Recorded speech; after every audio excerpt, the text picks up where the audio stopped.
30 сентябр асосгузори сулҳу ваҳдати миллӣ, пешвои миллат, президенти ҷумҳурии Тоҷикистон муҳтарам Эмомалӣ Раҳмон дар деҳоти ҳаёти нави ноҳияи шаҳри Нав бинои муассисаи томактабии хусусии назокатро мавриди баҳрабардорӣ қарор доданд.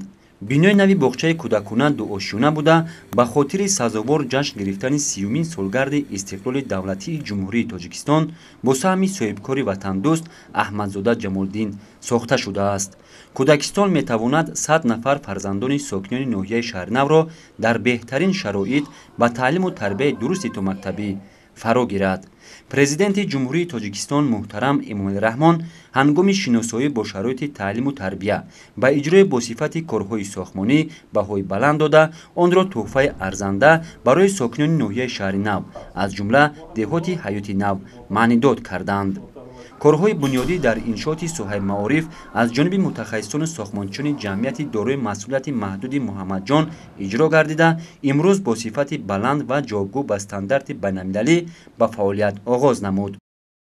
қаблан миннатдории хешро ба ҳукумати ҷумҳурии Тоҷикистон ҷиҳати таваҷҷӯҳи беандоза зоҳир намудан ба насли наврас, насли ояндасози кишвар изҳор менамоям.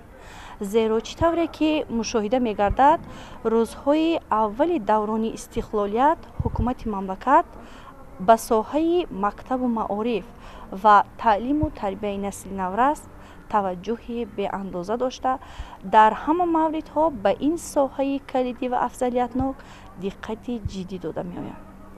илова бар ин, тадбирҳои ҳамасолаи ҳукумати мамлакат оиди рушди муассисаҳои томактабии давлатию хусусӣ дар ҷойҳо, бахусус дар деҳот ва тарбия намудани наслҳои солиму лаёқатнок ки ба пешрафти рушди ҷомеа мусоидат менамоянд, аз иқдомҳои ҳамешагии роҳбарияти олӣ мебошад. ҳамаи ин дастгириҳои роҳбарияти олии мамлакат мо тарбиятдиҳандагонро водор месозад ки дар рушду нумӯи кишвар ҷаҳду талош дошта бошем ва насли наврасро дар роҳи дуруст тарбия додем. симхонаҳои дарсӣ пурра бо мизу курсӣ, аёниятҳои дарсӣ ва дигар лавозимоти хониш муҷаҳҳаз гардонида шудааст. ҳуҷраҳои фароғатӣ ва хоби кӯдакон бошанд бо рохати хоб ва дигар роҳаткурсиҳои замонавӣ таъмин карда шудаанд.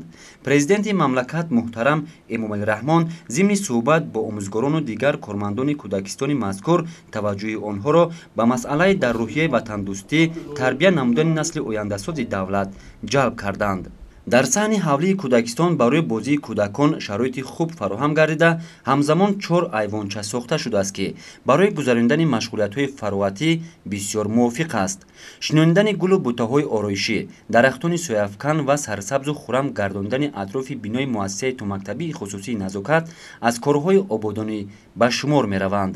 соҳибкорони бо нангу номуси ноҳияи шаҳри Нав сиёсати созанда ва дастурҳои роҳнамусози пешвои миллатро ҳамаҷониба дастгирӣ намуда, дар корҳои ободониву созандагӣ, махсусан бунёди иншооти соҳаи маориф саҳми арзанда мегузоранд.